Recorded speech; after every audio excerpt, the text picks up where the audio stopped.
Before we begin, if you've ever felt betrayed by the people who were supposed to protect you, subscribe to the channel. And when this story ends, tell me in the comments, what would you have done in my place? What stays with me most isn't the argument. It isn't even the words. It's how slowly I packed. That's what I remember clearly, my hands moving carefully, almost gently, folding my clothes as if I were a visitor who had overstayed her welcome instead of a daughter walking out of her own home. My sister, Lauren, had shouted first. Her voice cracked when she said the word ruined. My mother didn't raise her voice at all. She spoke calmly, like someone delivering a decision she had reached long ago, one she believed I had finally earned the right to hear. I nodded once. I'm not sure why. Maybe habit. Maybe that lifelong reflex to show I understood my place. I placed my key on the kitchen counter. I wiped a small ring of water from the sink. I slipped on my shoes carefully so they wouldn't hit the floor too loudly.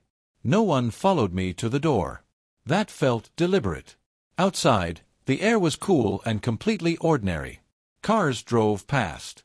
Someone down the street laughed. The world did not pause or shift in response to what had just happened. And that steadiness felt almost instructional, like a quiet reminder that chaos inside a house doesn't require the rest of the world to participate. I didn't go far. Weeks earlier, when things were tense but still manageable, a friend had offered me her couch. I hadn't accepted at the time. I told myself it wasn't that serious. Families go through rough patches, I said. I repeated that line often enough that I almost believed it. But that night, the excuses sounded thin. The first few days away were smaller than I expected. Not heartbreaking, just quieter. Fewer conversations. Fewer explanations. I slept deeply at first, then woke up feeling slightly disoriented, as if I had forgotten a responsibility and was waiting for consequences to arrive. They didn't. I kept my phone on. I didn't block anyone. I wasn't trying to make a statement. I simply didn't reach out. That part felt important, even if I couldn't fully explain why. I went to work. I ate simple meals. And gradually, I noticed how much of my energy had once been spent bracing myself, anticipating criticism, editing my words before speaking, rehearsing apologies that were never specific enough to satisfy anyone. One morning in the shower, I caught myself smiling for no clear reason. It startled me.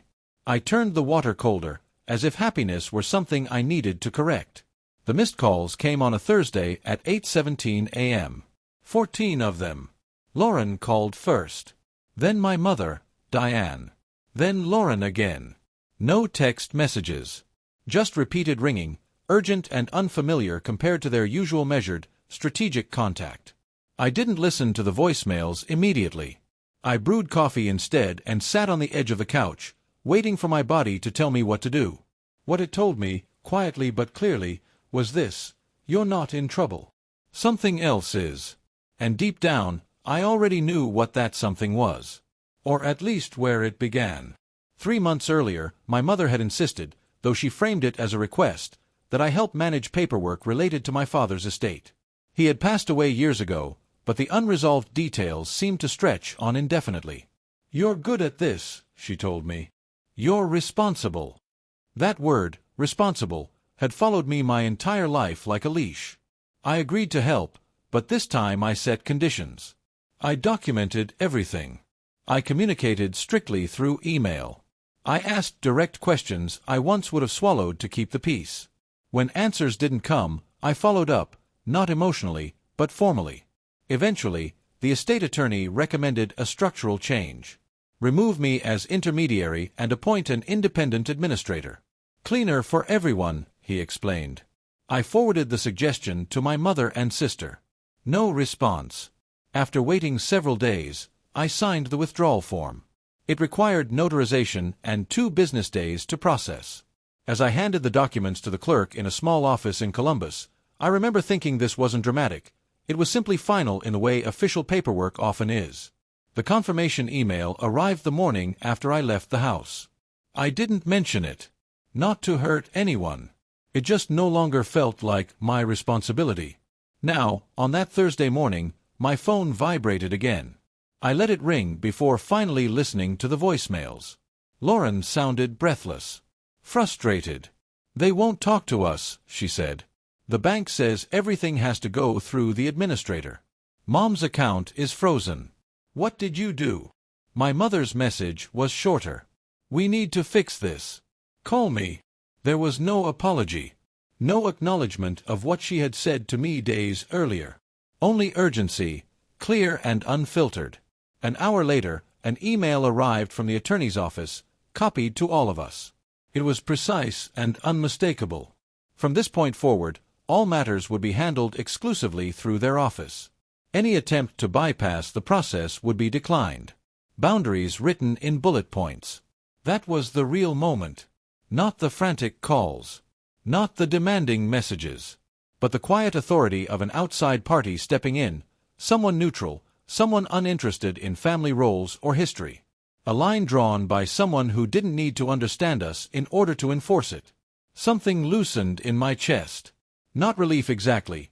More like the sudden absence of pressure. I had grown so used to that I thought it was normal. I drafted a reply to Lauren. Deleted it. Wrote another. Deleted that one too. What I finally sent was simple. "I'm no longer involved. Please contact the administrator." Nothing more. The calls slowed after that. Not immediately, but definitively. Like a faucet gradually turned off once someone realized the well had run dry. That evening, I walked farther than usual. The city looked the same, yet I noticed details I might have once overlooked. A bookstore closing early, a couple arguing softly on a corner, a man carefully tying a young tree to a wooden stake so it would grow straight. I didn't feel victorious. I felt tired. And a little sad. But the sadness was clean, free from the usual undercurrent of guilt. I understood what would happen next. A new narrative would form about me. Distant. Unhelpful. Absent when needed most. That version of me had likely been drafted long before I packed my bags. What surprised me was how little I wanted to correct it. Back at my friend's apartment, I silenced my phone. Not forever, just for the night. I lay there in the quiet and thought about the earlier version of myself, the one who would have rushed back, hands raised, trying to fix problems that slowly broke her in return. I didn't despise that version of me. I understood her. She had done what she believed was required. But she wasn't the one making decisions anymore. I fell asleep without setting an alarm. And once again, the world did not protest.